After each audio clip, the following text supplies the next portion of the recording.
Hello, I'm Queen Creek Town Council member Travis Padilla seeking re-election for the July 21st primary in 2026. We're here at the candidate forum today for you to get to know the candidates, and I wanted to introduce myself by video, and I thank the Chamber of Commerce for allowing me to do so since I wasn't going to be present in person. I wanted to tell you about some of the positions that I hold and some of the things that I've been able to accomplish over the past 4 years, as well as some of the things I look to accomplish over the next 4 years. The first thing that's important to me is public safety. We've been able to keep Queen Creek as the safest community in the state of Arizona, something I'm very proud of. We've expanded our police department with plans to expand them even further. We're going to be having the police headquarters near the Municipal Services building where the old dog park is. That will be coming in the next couple of years. And in the past year, we were able to renovate the Barney Sports Complex to make a public safety training facility for the fire, police, and medical, something I'm very proud of. We thank our good men and women of the public safety in Queen Creek for keeping us safe and helping us do everything they can. When it comes to water security, you all have probably heard about our Harquahala Valley water purchase. Super important. We have an opportunity here to be independent from the Colorado River water supply, of which the upper and northern basin states are fighting over. We in Queen Creek implemented the most advanced water policy in the state and maybe in the country by purchasing the Harquahala Valley water supply, which will allow us to have 110 years of water security for the town of Queen Creek, completely independent from the Colorado River supply, something I'm very proud of. This will affect generations upon generations. Another thing that's important is that we continue with our street infrastructure changes. We all know how difficult the traffic has been, and these roads were never designated or designed to be able to support a community like this, but we're doing our best, and it's very important to me that we continue to work on these intersections and creating additional lanes and turning lanes wherever we can to help you have as little traffic as possible. Also, it's important for us to coordinate the lights so that we can get through traffic as quickly as possible. Now, we fought really hard, and I did as well, to be able to secure Proposition 479 funding for our 24 expansion to help alleviate traffic from Santan Valley and East Valley through our town. This past year, we were able to make roads such as Alcoa, Summers Place, look more like a downtown area near the Ellsworth Loop. Look like they belong to a downtown area on the old Ellsworth Loop. When it comes to fiscal responsibility, this is perhaps the most important issue I believe in. I voted no on the first 2 years I was in council on the 2023 and 2024 budgets. I'm the only current council member running for election that did vote no. Now, this is important to me because it's easy to say yes as an elected official.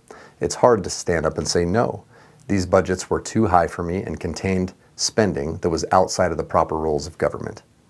I did vote yes on the 2025 budget and intend on voting yes on the 2026 budget because these budgets were reduced by $200 million approximately, which made me very happy. Also, along the lines of fiscal responsibility, I voted to lower our property taxes for the last 3 years in a row and will vote again to do so in the future. I would like to not only freeze our property taxes, but to reduce them and eventually eliminate them if possible.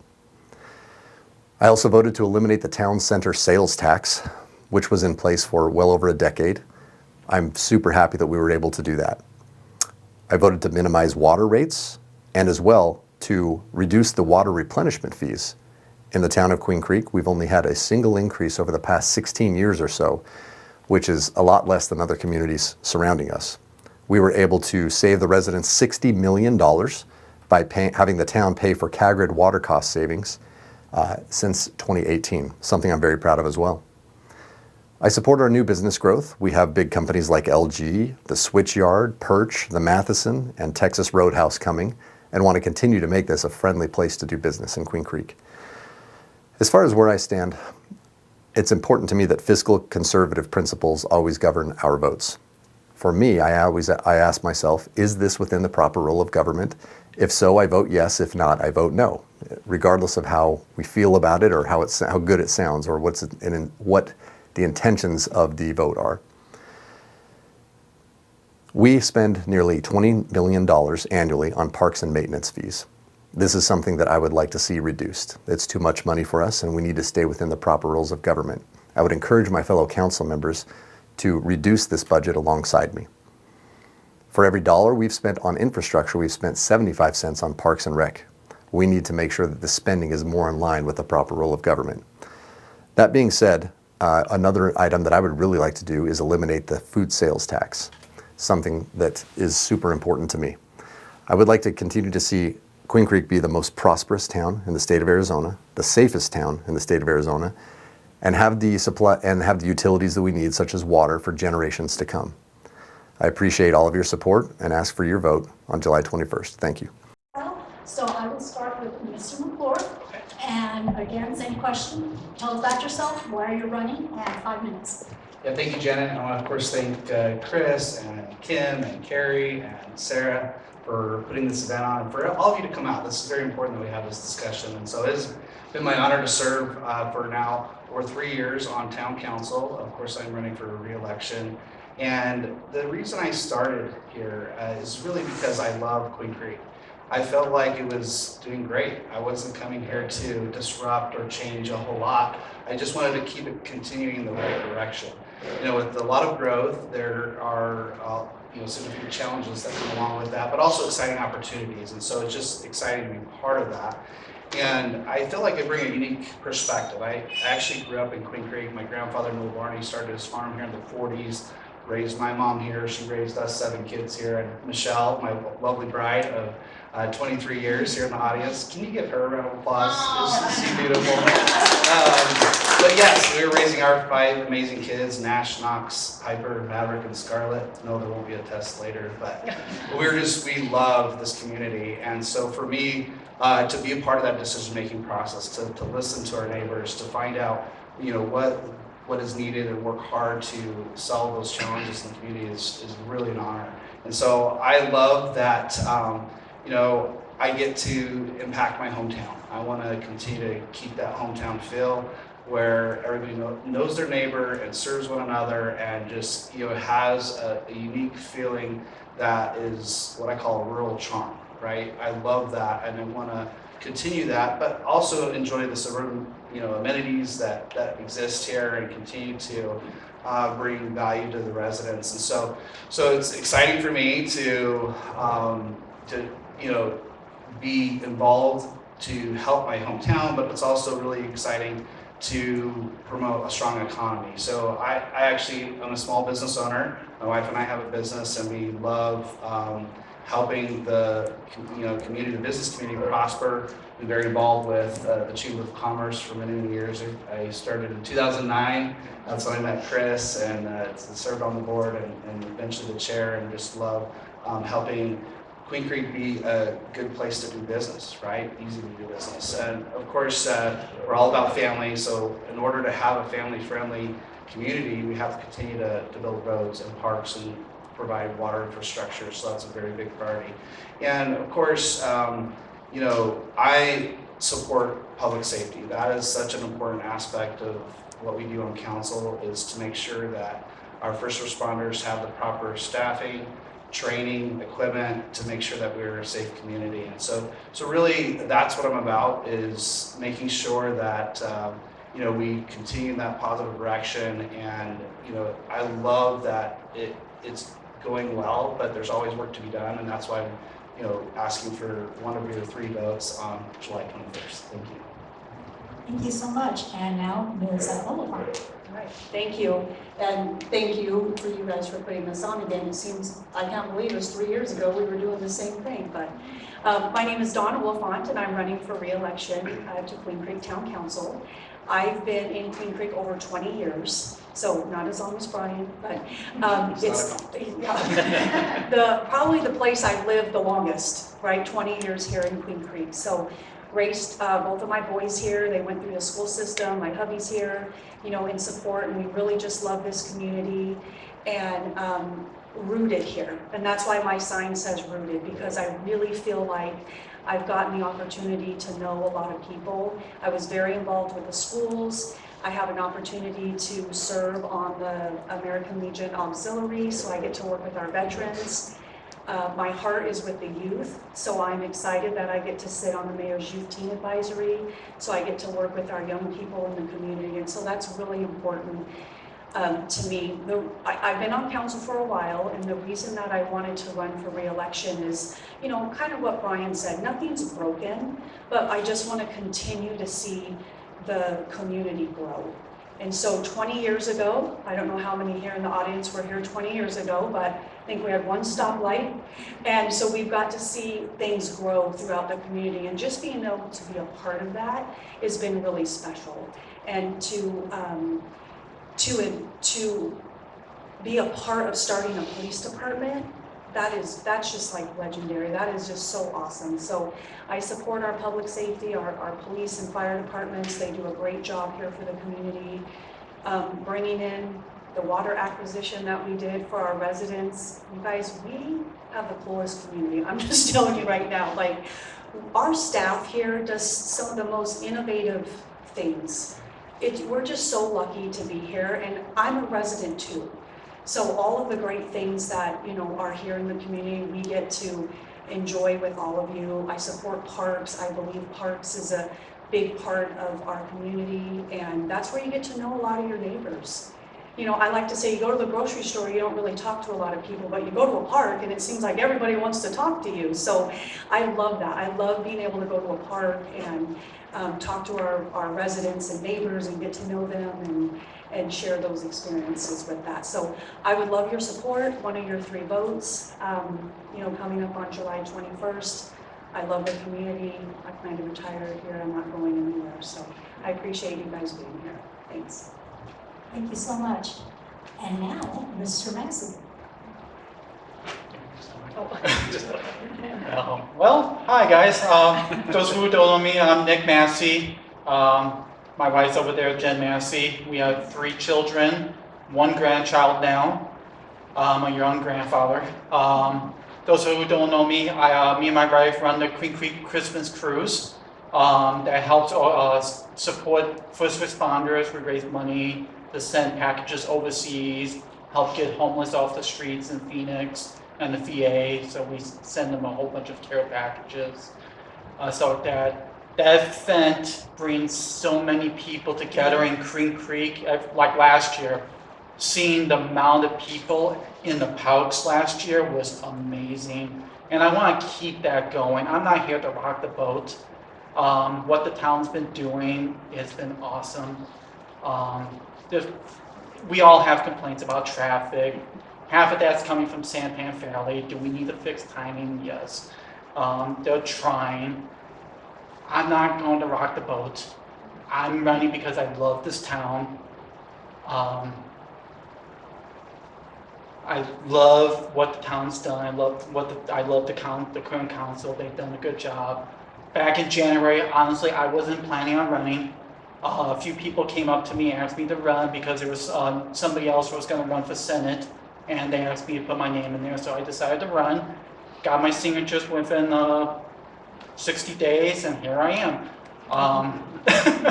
I want to serve the community. I want to see events continue in the neighborhood, in the neighborhoods and parks. I love Horseshoe Park.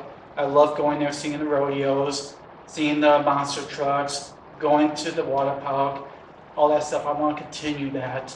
I love the police. They're really good to me and my wife.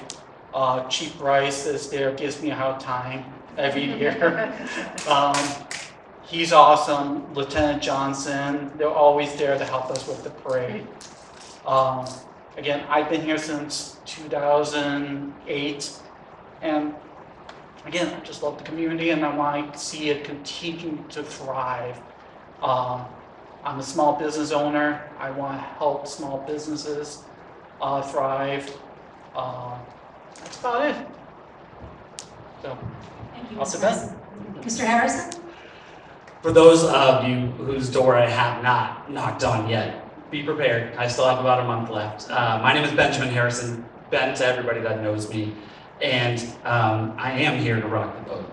I know a lot of our friends on council so far have said, hey, we're going to do things exactly the same way that we have done them. And Queen Creek is an amazing community. My wife and my family and I all moved here 20 years ago. And I appreciate where we were when Queen Creek started, affordable housing, everything brand new, lots of amenities and lots of potential. But it's time. It's time for Queen Creek to evolve to its next generation. I'll give you a great example. When my wife and I moved here, she had a Saturn Ion. Anybody have a nobody? Okay, so you missed out. But a Saturn Ion, especially in the back, could fit about 1.5 people.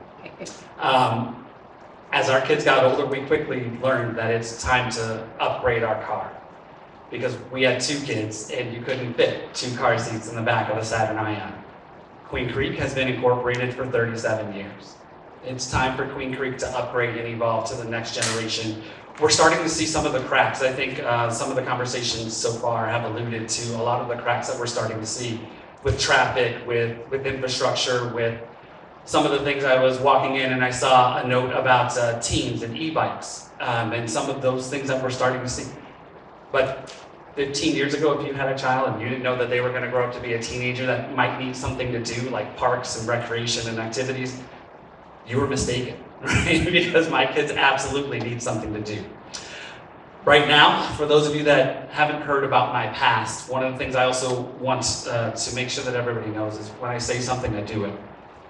One of the first campaign pledges that I made for this group was I didn't want to trash up our town by putting signs all around those 4x6 ones, that block the intersection as you're trying to make the turn. You haven't seen any of mine, and there's an absolute reason behind it. I want to make sure that you know I come to work every single day, and when you see yard signs like the ones over here, they're the ones that are in the yards of the people that I've talked to, that have listened to the things that I've had to say, that agree with me that it's time for Queen Creek to take its next step. And we're there now. So before I finish, I want to, of course, Chris and Janet, thank you all for hosting, for moderating, and thank you all for coming tonight. It's great to see neighbors out, and I appreciate the time. Thank you so much. And now we're going to get down to the questions, and our format is going to be 3 minutes per question, and I will add the timer here, so I may interrupt you and say, okay, time to wrap it up. But good time to finish your thoughts. And we'll do it in a round robin, so that there's a new person answering each question the first time around. Don and Brian, I did this. So our first question goes to Mr. McClure. What is the single most important issue facing Queen Creek over the next 4 years, and what specific action would you take in your first year as a councilman? Well, how long would you be? 5th year as a councilman? 5th year, yeah. Thank you, Janet.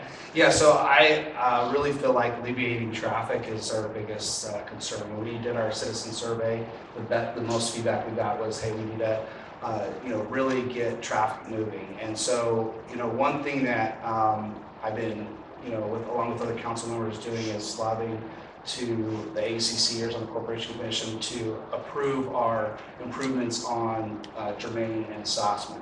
There's 6 lanes, east-west, 4 lanes north-south, get traffic moving. That is a great project that we're 90% design. Obviously, because it involves a railroad, we have to get approval through ACC. And so we need everyone's help on that. So this is a great example of advocating for improving traffic. It's a real need, and we feel the pain, right? We live here, we work here, we understand that is a big concern. And so working on projects such as that is a quick example. But one thing that I've really been advocating is working with our regional partners on Pinal Parkway, finishing the 24. It's estimated about 70% of our traffic are not Queen Creek residents. And so when you have roads sufficient for our local traffic, but we have commuter traffic going through the community at the same time, it really causes some challenges. And so that's, my big push is to work with those that will influence, again, the 24 up Pinal Parkway, continue to invest, I think on average, $35 million a year on roads. It's evidenced by our latest budget that we prioritize infrastructures, and roads and water are a huge part of that. And so continue to support from a budget standpoint, adding lane miles. We've added, since I've been on council, 120 lane miles, which could get you to Tucson. So we are doing a lot of work as fast as we possibly can with what the budget and labor allows, but that is a big priority and it needs to be. We've kind of almost solved the water challenge in other areas. So really, I feel like this is one thing we're gonna focus on. Thank you. Thank you. Ms. Oliphant, anyone who needs me to repeat the question, please ask me. So, do you need me to repeat the question? Okay, go ahead. Oh, do you need me? I'm sorry. Yeah, go ahead. Okay. What is the single most important issue facing Queen Creek over the next 4 years, and what specific action would you take in your next term on council? Thank you. I thought that was a question, but I Yeah. get so excited I can talk about any topic. So, and then Brian stole the thunder on both of the projects. So, agreed with what he said. So I don't doubt that traffic is the #1 priority for that.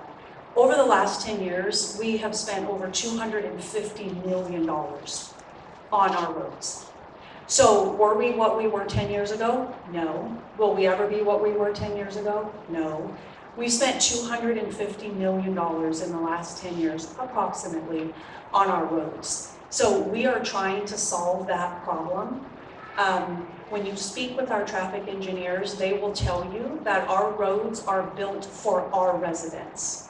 What they're not built for is the pass-through traffic. So then, like Councilmember McClure said, we have to partner with other agencies to help with funding on trying to improve some of the roads around us, which Pinal Parkway, what he had mentioned, is in the far east.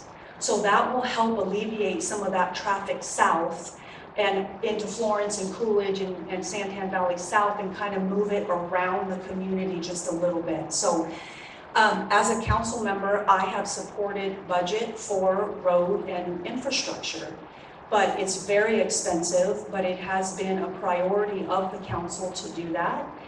And if you ever know anything, which you learn a lot being on council about subjects you are not a professional at, the way roads work is, I know we think sometimes they do all the roads at the same time. I'll get a question like, Dawn, why are all the roads, all congested? I can't go down this. Well, they only have certain times of the year that they can work on certain projects.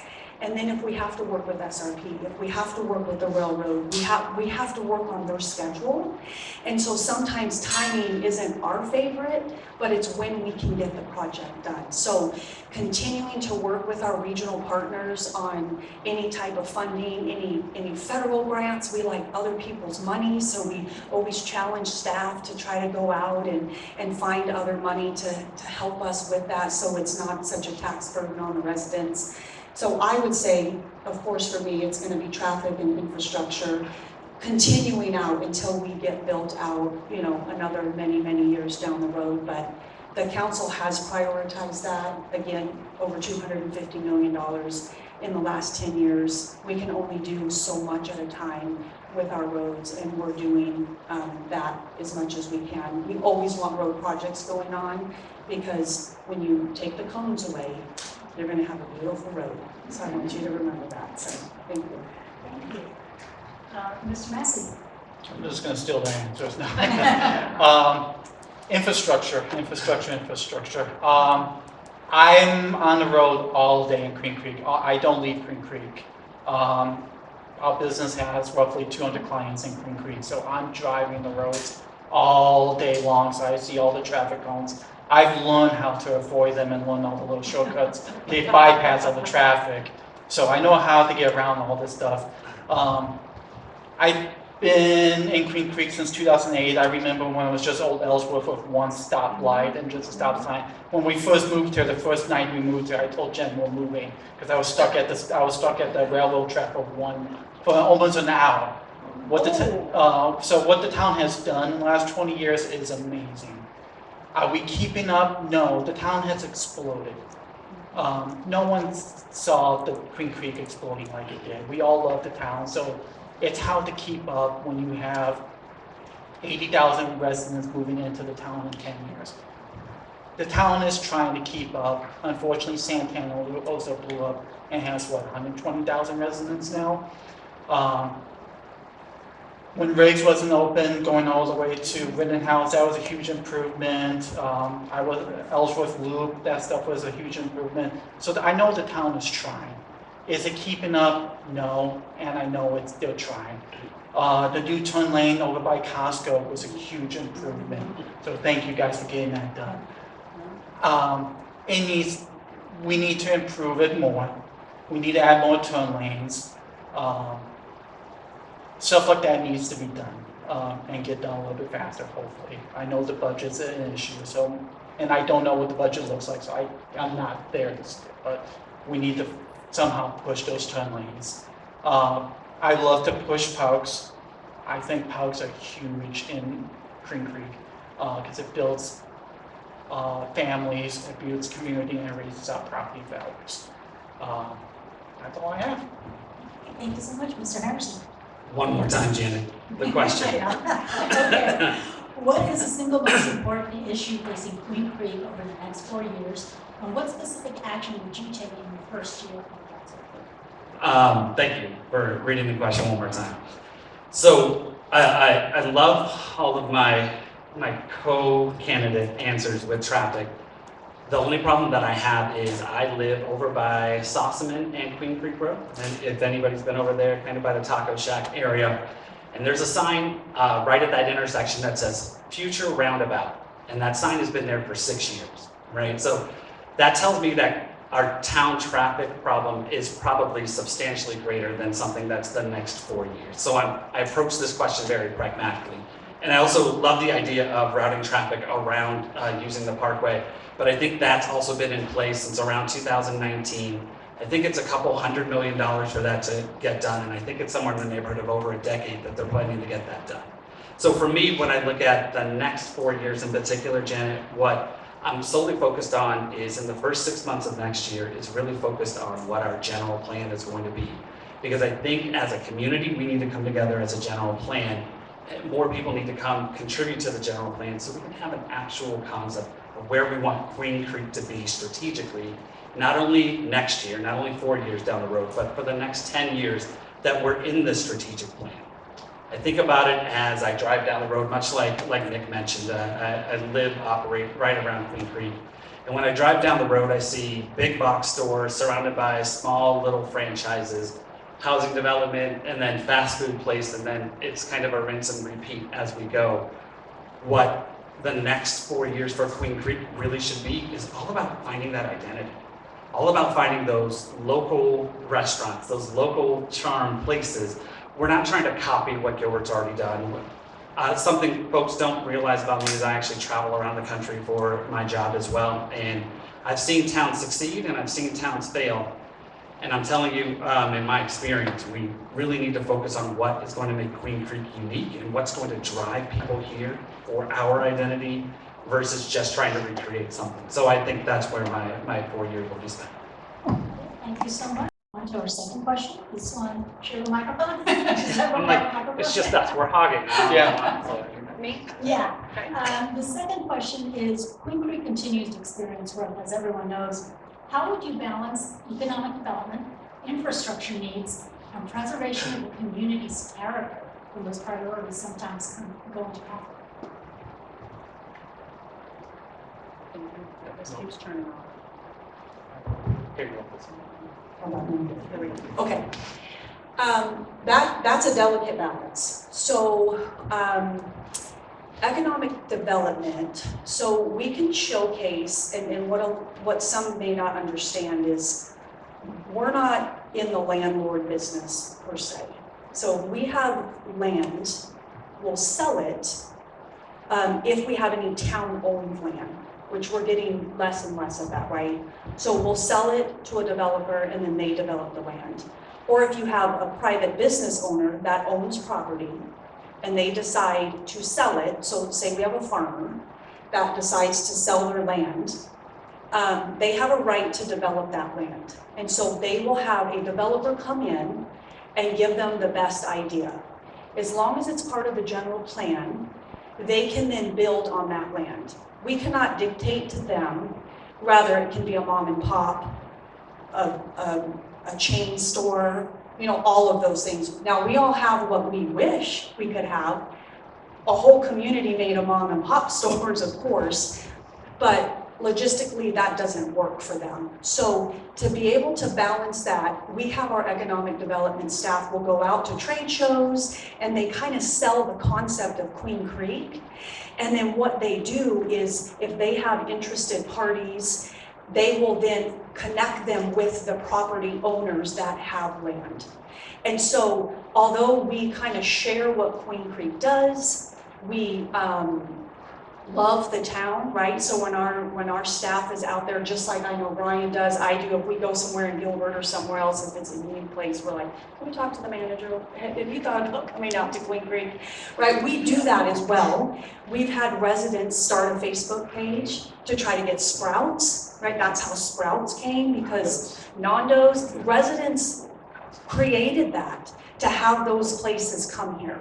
So it's a delicate balance. We can't, like I said, we can't dictate every single one that opens up. They have their developers that come in, and if, you know, they bring in another Mexican restaurant, they bring in another, you know, Mexican restaurant. So it's just getting that diversity out there of other opportunities, but hearing from residents is very key and very important to giving us some variety of different types of businesses and stuff out there. Again, our economic development staff is great. The chamber does a great job too on selling the community, getting approached by different businesses that maybe are looking to relocate here. So the chamber will, you know, hook them up with the economic development department. They then know what properties are available, and then they kind of go from there. So when we sell off any land that we have, was like to the hotel. So that was a way we could control what was on that property that it was on. So I'll go ahead and pass it on. Same question. How would you balance economic, you have a microphone? We do, Okay, great. How would you balance economic development, infrastructure needs, and preservation of a community's character when those priorities come up? I'm a small business owner, so I see the struggles some small businesses are having out there. I love to find a way to keep our small businesses going. Like Sweet Creek was forced to close when I believe QT is taking the land, but they opened a new store right in downtown Queen Creek, and the new store is beautiful, by the way. I want to find ways to bring those small businesses, if we can, into downtown Queen Creek. Find ways to support them. I'm a conservative, but I believe in small businesses like us. Opening business might need tax breaks that help them get going. How we do that, I'd be lying to you, I don't know. I would ask people how we do that. I don't have the answers, but I would go to people that have a more experience in leadership to find out how we build that relationship with the chamber and economical development department. Other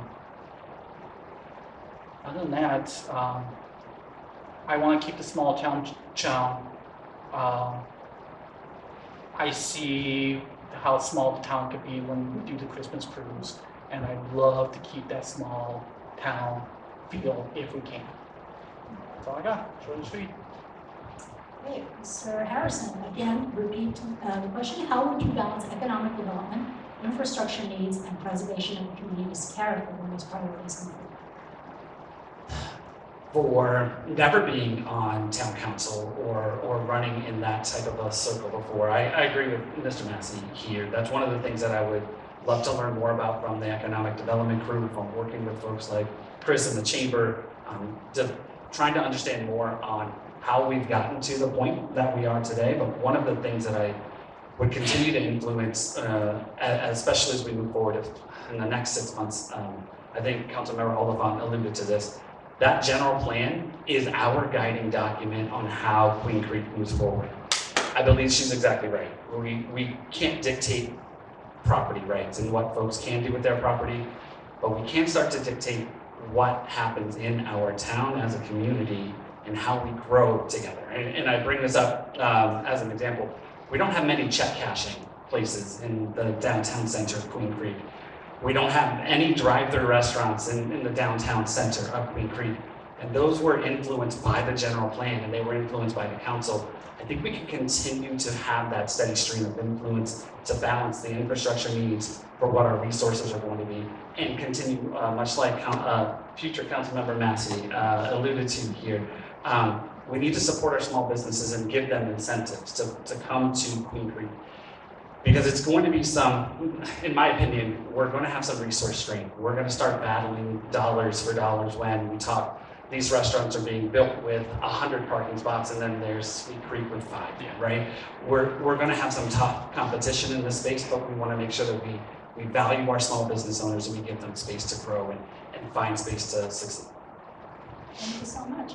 And now, your turn, Mr. McCord. Do you need me to repeat the question? I think I'm good. Thank you. Appreciate it. Yeah, so, they're estimating that the town population will grow to about 150,000. And so as that happens, we want to, of course, work hard on having a walkable, very attractive downtown experience with a unique mix of commercial. I challenge the staff to, do better as far as white glove service for those small mom and pops, because they don't have a team that knows about development and how it all works. And so if we can hold their hand and make that process more smooth, we want to do that so that it is, like I said earlier, easy to do business. So the great work that the chamber does and economic development and the community with their grassroots efforts can attract and accommodate those unique businesses, right? I love what's already happening down there. We're at 57 times the amount of commercial square footage under construction than when I started in that downtown area. There's going to be a lot more good things to come. But we're also going to need to make sure that we invest in open space. I do not want to heap dome over my hometown. I would like to invest in ball fields. We need more of them. Our trails system is very unique about our community. I love Horseshoe Park. It is a unique amenity that, it's a conservative estimate, about $42 million a year in economic impact to the community. And that's very important to keep that hometown feel and honor our roots. We recently gave our incredible animal owners of the community more freedom to do what they want on their own land. So I think that is very helpful to keep that feeling that Queen Creek is known for. And then of course we need to also have more livable wage jobs in the community, mostly on the northern sector of our community, because that would allow more people to work close from home and maybe create reverse commutes and alleviate the traffic of everybody having to go to the big city to work. So I think that all will work together as we work on that plan and really try to carry out the vision that our founders had when we were founded in 1989. Thank you so much. And now, Mr. Massey, you're on the hot seat for the first answer on this. What is one policy or town issue that you studied before deciding to run for council, and what's your position on it? Me study. I'm too busy working half the time. The biggest issue, and everyone's going to say that, is traffic. We gotta find, and I know, like I said in the past, the town is trying to keep up with the traffic. No one saw Santan blowing up 110 residents right now. They just became in town, and they're gonna elect their first council next month. So hopefully that helps the council improve the roads and get the infrastructure going a lot faster. That's the major improvement we gotta tackle first, is getting those roads under control. And then again, I'm gonna relay this, businesses, supporting our small businesses, finding a way to keep our small businesses thriving and not closing what they have in the past. That's it, I'm short and sweet. Okay, thank you so much. Mr. Harrison? Oh, how did you know? I can't first last time. Yeah, What one policy project or town issue did you study extensively before deciding to run, and what's your position on it?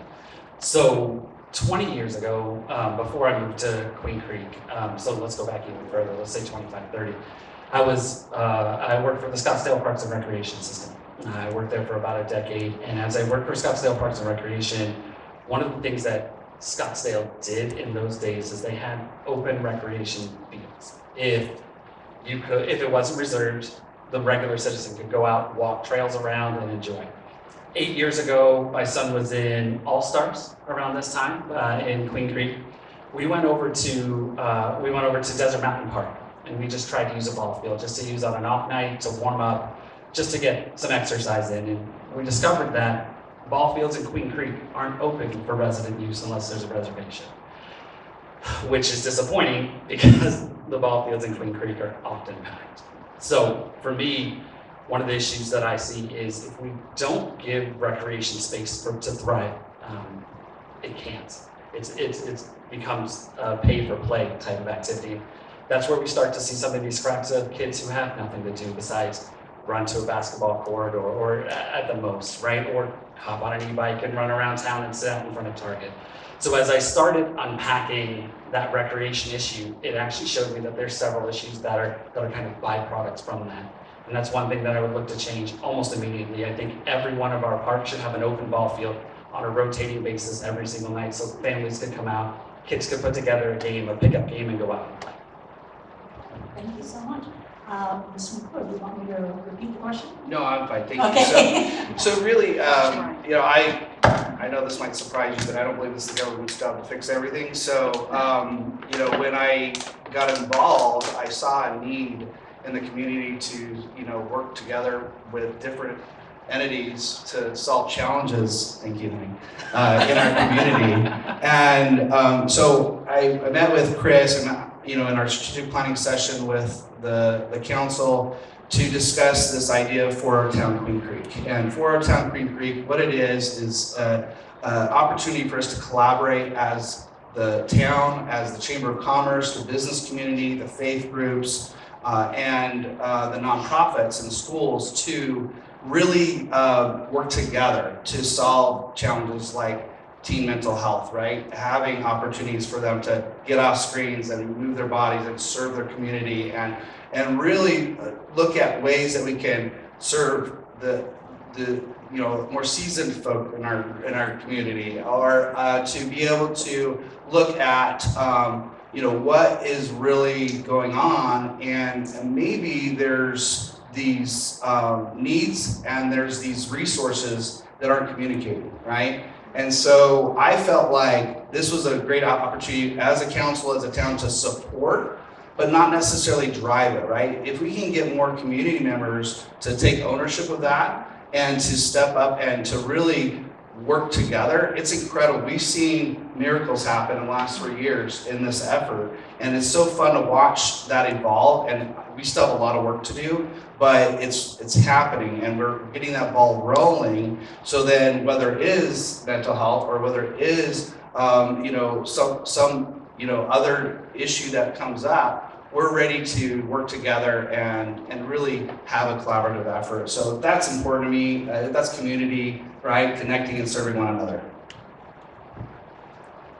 Yes, you're next. Do you need to repeat? No, I'm good. Brian inspired me to remember the question. And again, for our town, if you guys have not attended that, it's open to everybody. You really need to come check it out. It is phenomenal. As a council member, we are constantly reviewing policies. We're constantly reviewing anything in the town to see, do we still need this anymore? Is this still applicable to our community now, right? Because we've been around for so long. There are some things that we've gotten rid of because it doesn't apply to us anymore. There's other things that we've implemented, such as the e-bike stuff to help our police department with some enforcement. But one thing a few years ago, as a council, we decided for the data centers, I know it's a hot topic word, but that we would not, that those are not to come into the community as a main business. So data centers can only be ancillary. So if you already have a business that's here, so if, and I feel that's very important because I think some communities have some of the data centers that come in, build huge data centers, and then they sell that space to somebody outside of that community, right? So in Queen Creek, we have a policy to where the data center cannot come in unless it's ancillary to a business that is here.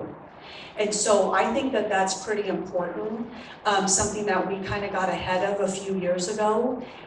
We have to be careful on regulation, right? We can't regulate so much, but there, as what you had said, we can kind of guide that a little bit. So I'm pretty proud that we were able to talk about that and get something in place a few years ago, just in case.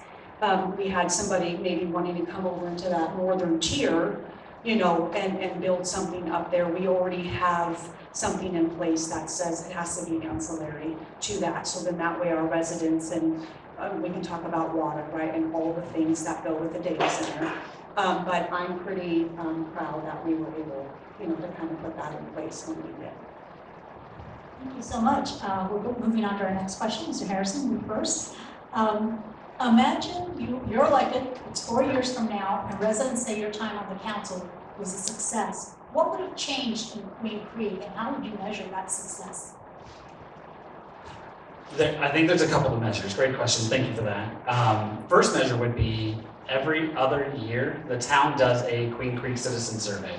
I would love to see those bars and those numbers for Queen Creek satisfaction, for opinions and views on traffic and infrastructure. I want to see those bars starting to go up instead of coming down like they have been over the past couple of years.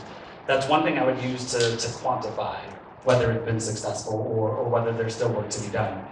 Other things that I would start to use as more qualitative metrics, if you will. One, I go to the grocery store, I go to the gym, I do all of the things around Queen Creek, and I openly and actively talk to citizens on a regular basis. I am that weird guy at the grocery store that says, oh, tell me what's going on, and I sometimes wear my Harrison for Queen Creek shirt. And I'd love to hear what our neighbors have to say, hear things that are just unscripted, unsponsored, just raw information, and just start up a conversation. I enjoy that part of getting to know the neighbors all around town, and that's something that I've really enjoyed about what we've been able to do from my side, even running for town council here. The other item that I think I would measure, and I think this is harder to measure, but it would be exciting to figure it out, is I'd really like to measure citizen involvement in Queen Creek activities, right? I went to Spring into Queen Creek, and thank you for everyone that took part into Spring into Queen Creek, and there had to have been 10,000 people, little kids running around and plastic eggs everywhere. Such a wonderful event. I want to see more of that in Queen Creek. I want to see people at town council meetings. I want to see requests to speak filled up. I want to make sure that folks have an avenue to have a conversation with every member of town council. And I think in a plain language, I want to make sure town council is communicating with the citizens around town. Instead of just putting up a hard to read billboard and saying, something's coming soon, figure this out on your own. I want to make it very quick and easy to read. So that's how I would measure the success in 4 years from now. Okay, thank you so much. Mr. McClure. Thank you so much. So, when you look at the great work the council's done with really striving to preserve those traditions that make Queen Creek special. I look at the hometown Christmas parade and festival, and with, again, the chamber did a phenomenal job, and they still continue to support that. But again, we were growing, and those growing pains necessitated that our town, really focus on that event. The tree lighting, the menorah lighting, the different, Founders Day, the Spring you can see a great example, Ben. That to me is very, very important, right? Again, providing those opportunities to connect, to get to know your neighbor, to have fun, family-focused activities like that. And so I love seeing that grow and continue. And that for me is what I want to continue to see, is that neighbors know each other, right? They're serving each other. It's not about me. Anything that we've done on this council it's been a team effort. I love that we have the national motto, in our chambers. I love that we have a Constitution Week, right? That didn't exist, and I said we need to have more patriotic spirit in our community. And so as we work together on those things, that to me is what it's all about. And so continue to have that sense of community. Again, I know those are hard to measure, but even since I've been here, to know that the town decided to take on the Christmas, hometown Christmas, and to have the Constitution Week, and to have the national motto in our chamber. Like, these are measurable things that we've already done and want to continue in this next 4 years. So. Okay, thank you. You need me to repeat the I question? do not. Okay. I'm taking Brian's. So for me, being in Queen Creek as long as I have and being on council for many years, I hear from residents all the time. So at the grocery store, they find you even if you have your baseball hat on, and they're like, I think you're on town council, right? And so being at the parks and just being everywhere, hearing from residents is absolutely amazing. Seeing all of our community-sponsored events kind of being sold out, if you will. I mean, they don't close them, but you see the numbers of the people that are there. We really tried to hone in on what those most important events were and what we could fit into the budget, right? Because we're very conservative when it comes to, we want to be responsible for taxpayer money. So that's why, our trunk or treat event kind of went away, and we heard from residents, how could you do that to us? But we really kind of just did an evaluation, and we felt like a lot of that could be pushed back into the neighborhoods and into the community. And so then we were able to do the Christmas parade, and we were able to take on some of these other events that our community is telling us that they want. We want events, we want to be around our neighbors, we want to do things in the community. And so being able to hear from residents, text, email, walking down the street, at a chamber lunch, I get talked to all the time, is really nice, because there's only 7 of us and we can't be everywhere. So we love to hear from residents on what that is. And for me, when I look in another 4 years, I'm very big on public safety. So having our safety building done, having our other fire station done, maybe another one done at that time, having our police and fire kind of built out. Those of you that were here know we had MCSO first, and they did a great job for us, but we grew and it was time for us to start our own police department. And so, but we're still building that. And so bringing on more officers for protection for the residents is something that I'm very passionate about, supporting our firefighters, getting our other station in different parts of the community. So we cut down on response times, because response times are very important. And so for me, just seeing our events grow and flourish, and as more residents move in, introducing them to our great events that we have, and kind of continuing to build out our public safety system, because it'll probably take more than 4 years to get that done when you're talking about a court system, right, and all that. That's going to come later on. But really supporting that growth of our public safety will be really kind of how I see that being measured. Thank you. Mr. Massey? As most of you know, I'm huge in community events. The side-by-side Christmas cruise is our baby. Seeing the community come together and seeing everyone come out and watch us drive by, and seeing all the neighbors in the street actually talking to people, and not being on Facebook complaining about traffic, besides the traffic I'm causing on Ellswood. We get it. My bad. Doing events like that is huge. It brings the community together. The Easter event, we went there this year, seeing all the kids there, gathering eggs, Horseshoe Park, going to the rodeos, seeing all the people there. I want to keep that going. That's a big deal to me. And to cut that out of programs is a big no to me. I want to keep those going. I know my side-by-side thing is private, so that's not going to go anywhere. That's going to be run by my wife and other people if I win, because I'm going to step away from that probably, because it's a conflict of interest. But I want to keep other things going. I'm going to rock the boat on this one. The trunk and treat one was, I didn't like that going away. I think there's a way to push it at the park with and have vendors there and do the Halloween trunk or treat at that location and sell wristbands like we do with the Easter egg hunt. I don't know if it's possible, but I'd like to look into it at least and find ways to have more events like that. That's why I like to be remembered for it. Okay, thank you so much.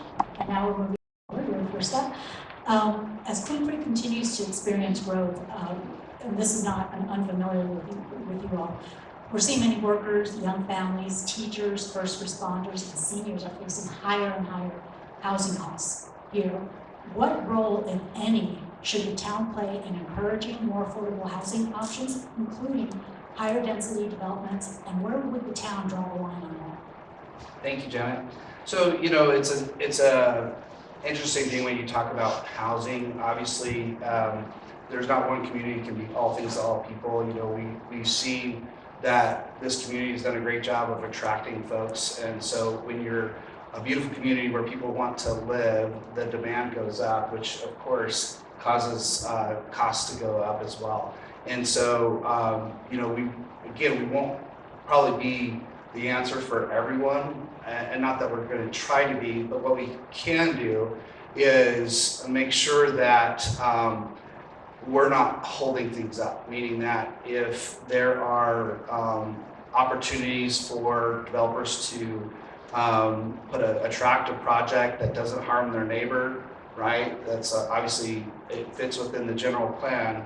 We're going to allow that, because when you increase the supply, obviously that helps to alleviate rising costs. And so, you know, it's an economics question. It's, you know, of course, the primary responsibility of private sector to solve those needs. You know, that's business, to see a need, fill a need. And so they're really the best at identifying what's market viable. You know, I may say, hey, I really want an ice cream shop there, but if that's not going to make money be successful, there's something different that's going to go there. Michelle knows I love ice cream, right?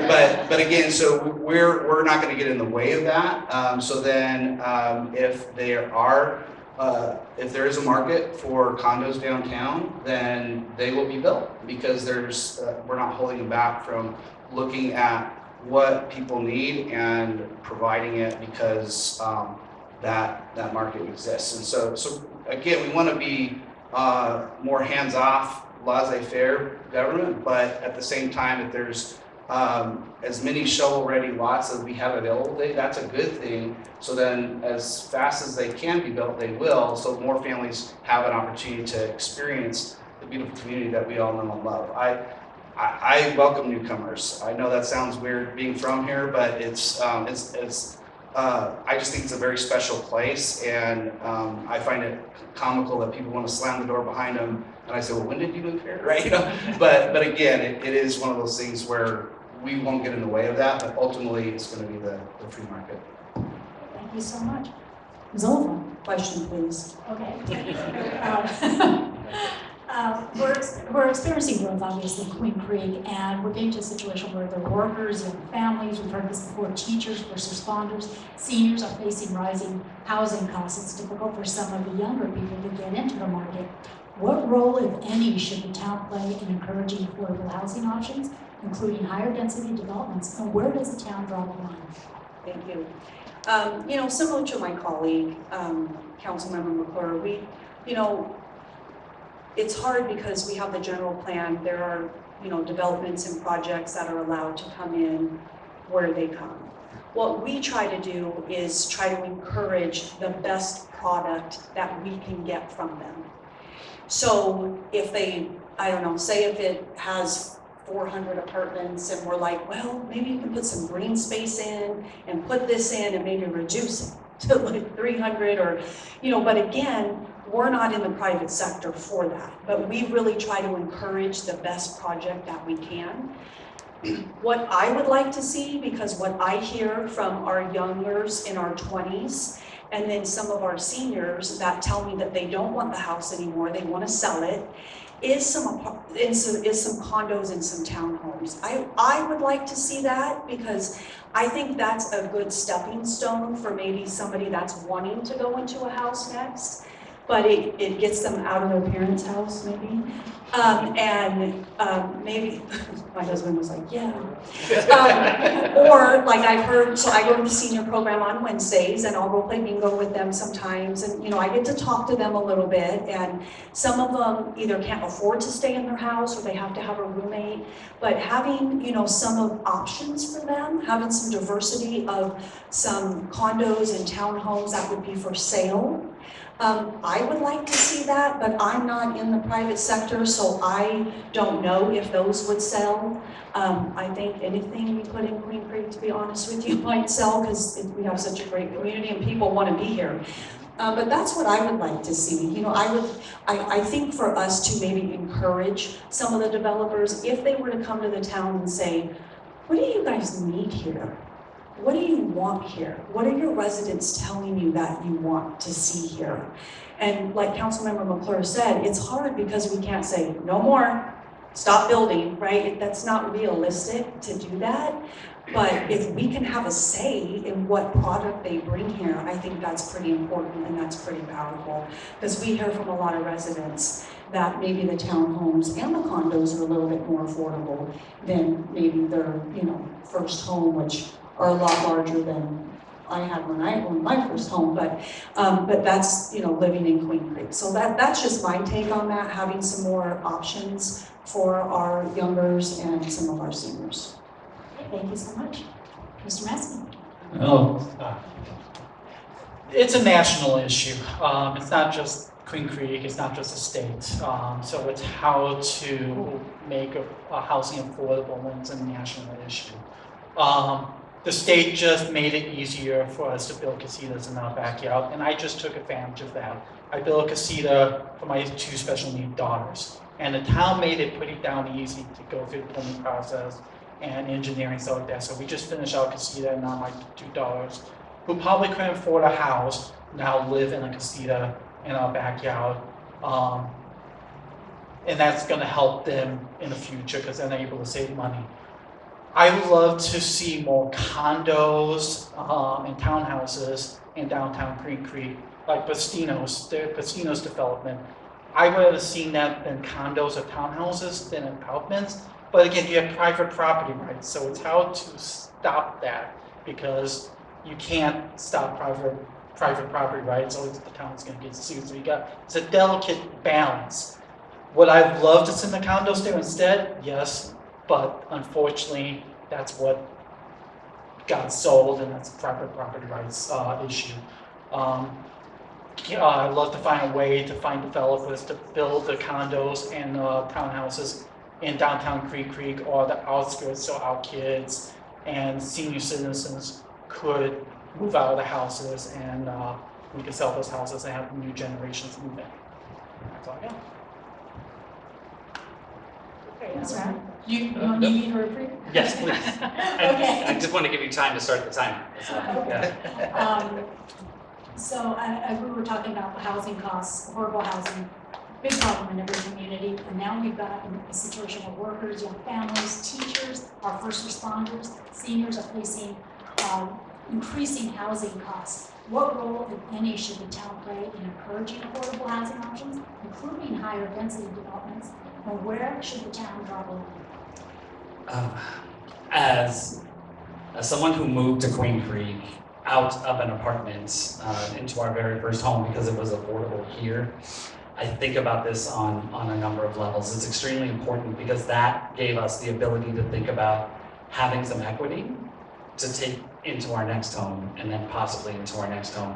So when I think about the numbers of Queen Creek, and I apologize, I'm a bit of a numbers guy. When I think about the numbers of Queen Creek, 40% of our residents today are 25 years and younger. That means roughly 40,000 kids are out there living this dilemma. And when you think about I think Councilmember McClure alluded to this earlier, when you think about the jobs that are in Queen Creek right now, those aren't the types of jobs that allow you to buy a home or save to buy a home. And I have 2 teenagers. I have a 17 and a 19-year-old that live in my house.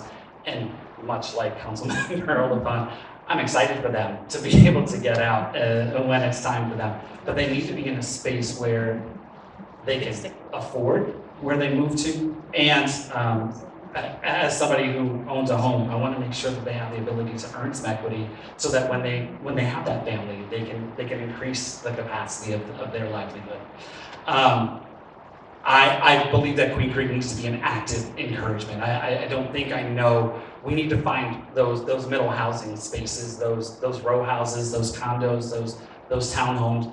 We need to actively recruit those developers coming to our town, so that that space can be created. Because right now it's missing. It's kind of either $600,000 house or $2,000, $3,000 a month apartment, and there's no middle ground. And that's not a successful place for the vast majority of our town to operate in. And I think Councilmember Oliphant alluded to this as well. We have an older population that is absolutely, it's getting harder for them to afford the houses that we have here and then maintain those. We need to give them space in order to thrive and enjoy Queen Creek like the rest of us do. Now I believe Mr. Clark has some follow-ups. Yeah, on this one in particular, I'd like to get a little bit more specific. Each of you has said something to the effect of there's a place for the multifamily of some kind. But more specifically, if you're on council, you're going to be approached now with zoning change requests, general plan amendments.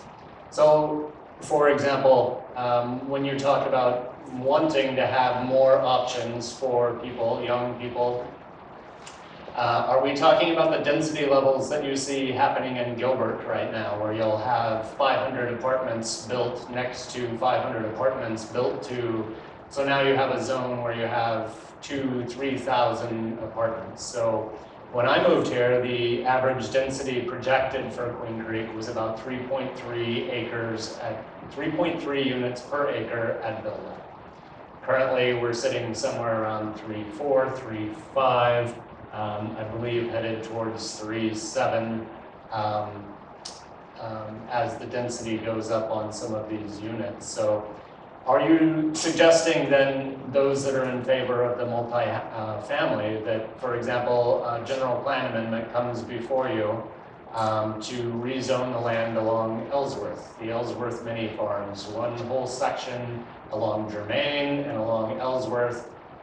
Would you be in favor of turning those into apartments? How many apartments would you put next to each other? What about next to current residential housing developments? Or what about, as our state legislature friends have suggested, that we be able to build multifamily inside of current subdivisions that haven't been finished? How do you feel about those sort of situations, and how would you vote on that? All right, thank you, Chris. Yeah, so obviously, as a community builds out, there needs to be mixed density. That's a no-brainer. I mean, I can imagine folks that don't want to, take care of their yard anymore. They don't want to spend their whole Saturday doing that. They might want to still own something. That's where the condos may come into play, right? Or dual income, no kids. They don't know if they're going to get a different job in a year. They're not looking to buy the big house, or someone that wants to buy their first home. That'd be great. I'm a big fan of home ownership. That's my priority. So if they could buy a condo that's more affordable, fantastic. And then, like you were saying, upgrade over time as opportunity allows. And a big part of that is having the employment, right? Having good paying wages and great opportunities for small businesses to thrive, to where those become a reality. And because again, things cost us X amount to build. We can't, build something for free, so it's going to cost money. So let's create more opportunity, higher wages. Now, as far as where those go is very important. I believe that proper transitions need to exist. It's always the idea that you'd have lower density in the southern part of our community, and again, closer to those employment centers, having maybe a little bit higher density for folks to have a place to live, a nice home that fits their budget. So that needs to happen, and we want to allow where it's already properly zoned for that to take place. But again, we've seen projects improve because we say, hey, why not look at townhomes over 5-story apartments where we're not, necessarily excited about the amount of traffic that creates and the resources that would take. But again, working with the developer to come up with the right balance is the key, and to know that, hey, we can't just put anything, anywhere, right? It has to be good planning. That's what it boils down to, and that's where zoning comes into play, and that's what the town and the council has done up to this point. We want to continue to do that. Chris, you want to repeat your question?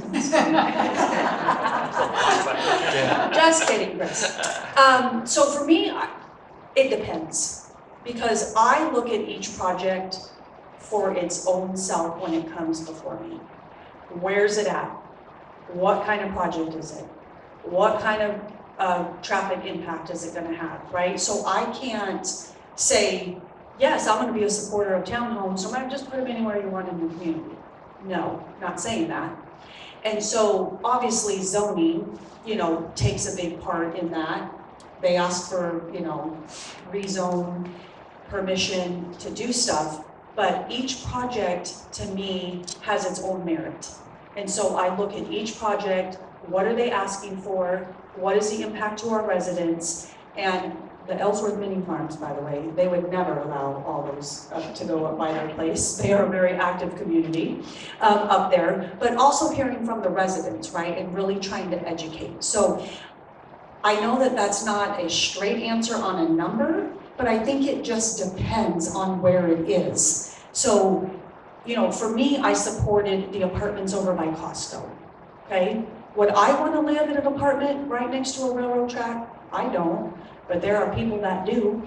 And so for me, those people love where they live at those apartments. It was a great space because I don't see that we would build houses. Maybe that developer would want to build the houses over there, but maybe that's a better space for those apartments. Over there by Costco, kind of tucked, back over there. You have a railroad track, maybe wakes you up every day, don't know. But it serves residents that want to be in the northern part of the community with apartments. So I supported that project because I thought the location was okay over in that area by where Costco was, right? So I think it just depends on the project coming in, really evaluating it, and I know all of council does this. Is it a good project? And then we have no problem, and I have no problem asking for suggestions or asking if they could do X, Y, and Z. Again, I'm not a professional in that field, but I'll always ask the question, can we do this instead of this? Can we do this instead of this? And we ask staff that sometimes too. Have they thought about this instead of this, right? So I do rubber stamp stuff when it comes in. So I really do a lot of work behind the scenes. I'll drive the area to say, okay, can I picture if there's 2-story apartments over here? I drive around if it's not my part of the communities to kind of see what it would impact. So my answer is it depends on each project. And I think that's how it should be, is because there's sometimes we said we don't support this, and can you come up with a better product, than what we were presented, so.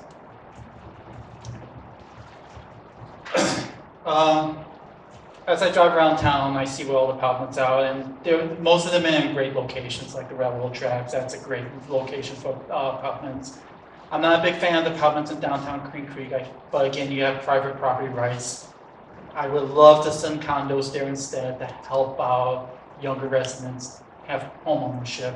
But again, we have the delicate situation of private property rights. So unfortunately, that's what we're stuck with. I don't want to see apartments on top of neighborhoods. I don't think anybody wants to do that. So I would vote no. If the apartment came by a neighborhood, I would absolutely be 100% against it. 7 years ago, when I lived in Montalena, before we moved into our new house, it was Ellsworth Farms at the time. He sold the land, and our HOA and us were fighting the developer because they wanted to put houses on top of houses, and it did not match our neighborhood because all neighborhood was close to half an acre or a quarter of an acre lots. So we had decent sized lots, and they wanted to build houses on top of houses.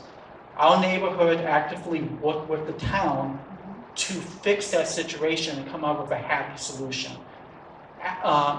If neighborhoods work with the town, and Montalena is a great example of that, the town will listen to us and fix the neighborhoods and come to the developer and come to a happy medium on how to build the neighborhoods.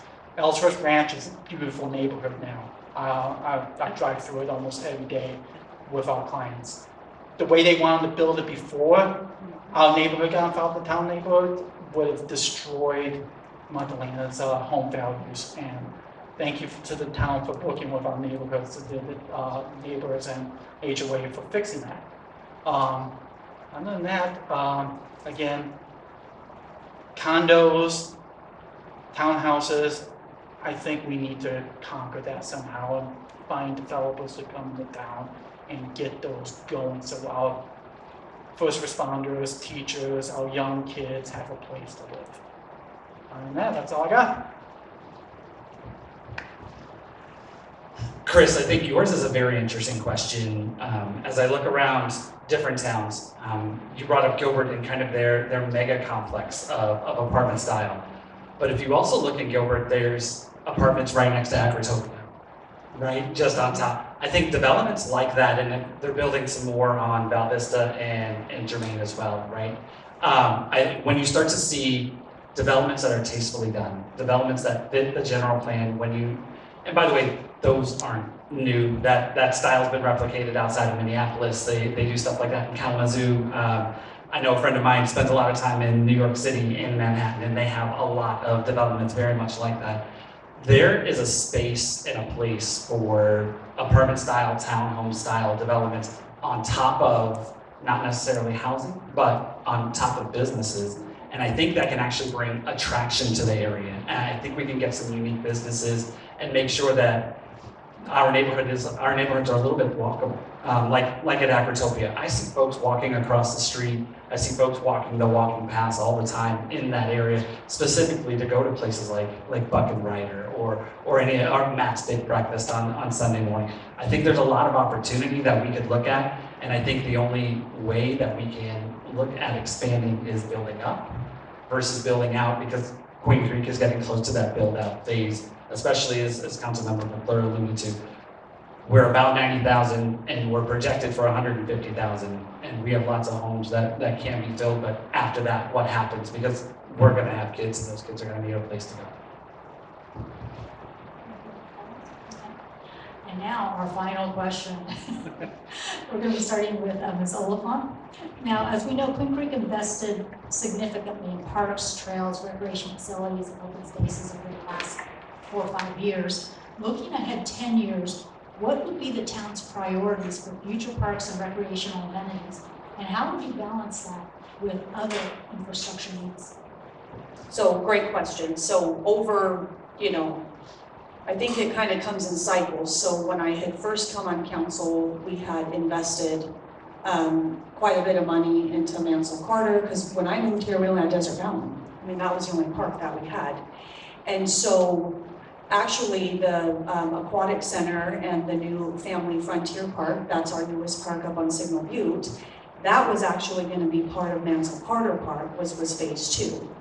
And so we kind of spread that out a little bit.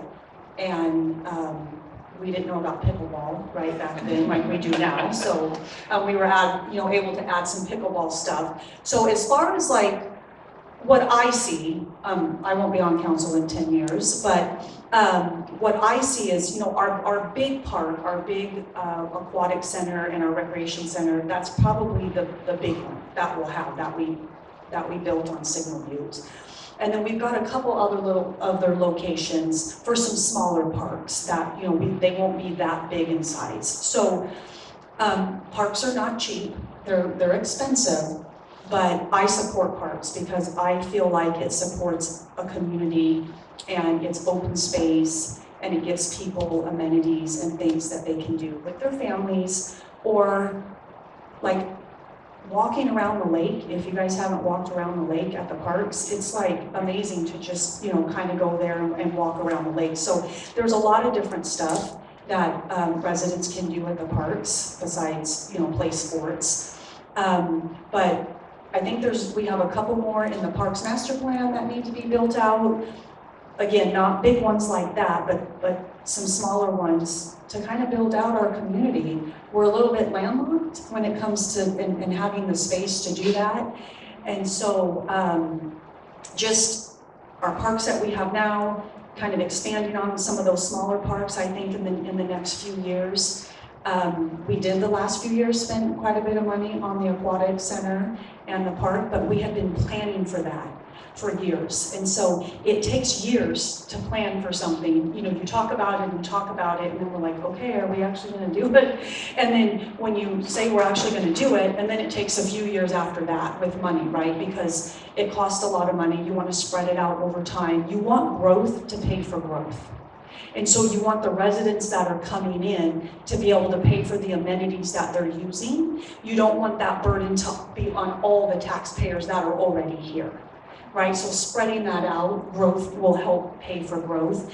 And that's part of being, you know, fiscally conservative. To do that is to spread that out. We do have to, you know, borrow money in order to build parks, but we get impact fees, you know, 30 acres, you get your impact fees to pay for your parks. And so if we can have a couple 30-acre parks around, then those would be paid for by impact fees, and then we can kind of spread out the growth, paying for growth on the other stuff. Thank you. So Madison? I'm a huge believer in parks. Again, when I first moved here, we just had Desert Mountain Park, and it was always swamped. You build it and they will come. Our property values keep going up because of the parks. Yes, they cost money. Our tax dollars are going towards them, but they're beautiful parks. We're all using them. And I lost my train of thought, I'm sorry. I had all this feel in my head. I'm horrible with this kind of stuff, so I apologize. Unlike other people, you gotta spend money to make money, and the parks will eventually make money. Horseshoe Park brings in thousands of people every year, and watching all the horses, the rodeos and stuff like that is awesome. Going to the water parks, which we didn't have when my kids went to school. I wish we had that when my kids went to school. Now all the kids have that, and they have stuff to go do during the summertime. Having a place for all our kids to go to and a place to hang out to is a big deal. So we need to find a way to invest in our parks and keep investing in parks up and down. It has been doing. I'm gonna just keep it simple. That's all I got. I really appreciate the investment that Queen Creek has made in parks over the last 20 years since we've been here, and I think everyone articulated a piece that I would have also echoed. And we need to continue to invest in our parks, our trails, the activities that are happening across town. But one of the pieces that I would change for your question, Janet, is it's not just building a facility, but it's also creating programming for people to come and actively participate in on a regular basis. Much like Councilmember Oliphant alluded to, 10 years ago, we didn't know pickleball was going to be a thing, right? So we had to create space in order for pickleball to be a thing. So 10 years from now, what's going to be that thing? We don't know. So having space to do that is extremely important. I think there's some partnership that we could do with Queen Creek Unified School District. I'd love to go revisit that as well, because I know that they have some designated school lots that are available. Is there a possibility? I travel around town. I see small towns similar to ours that have schools and park systems all built together, all coordinating, all sharing the cost, all sharing the burden, but all reaping the rewards of the community engagement. I'd love to see how we could venture into that and create programming that people want to come to, more events, but also more regular programming, especially for our teens. I know that in Frontier Park, there's an entire teen center, but the population where teens are nowhere near that park. So it's hard for them to get over there unless parents drop them off. And it's faster to drop them off at Target, and we see where that's going. And that's something we need to address faster than we are. Councilmember. All right, thank you. So, yeah, everybody knows that I'm a big supporter of parks and open space and trails, and it's really important that we create that space for people to connect and enjoy the outdoors and have birthday parties and play pickleball, right? I mean, it's amazing. And the best part of the rec center is it gave my 17-year-old the job, so we're very happy about that. So there's opportunities there. Obviously I am, really, really excited to do it in a fiscally responsible way. There are good funding methods through growth, paying for growth, like Councilmember Oliphant shared. And so we'll be smart about it. It's very important to me that the town lives within its means, right? And that we continue to,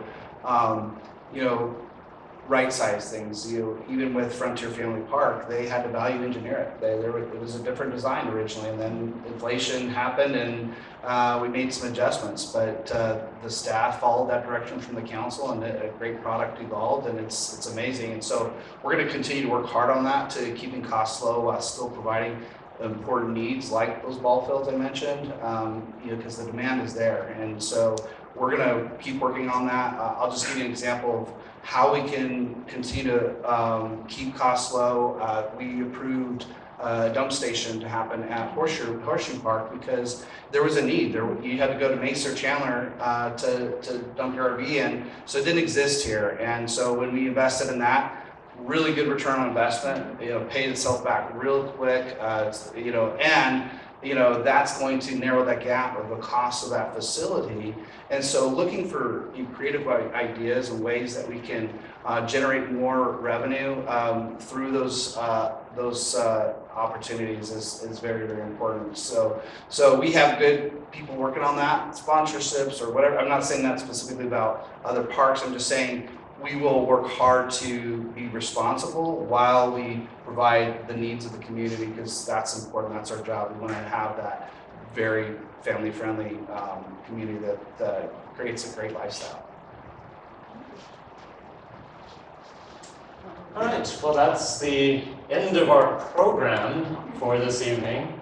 I want to thank the candidates for being here. I want to thank you all for being here. Give yourselves a round of applause.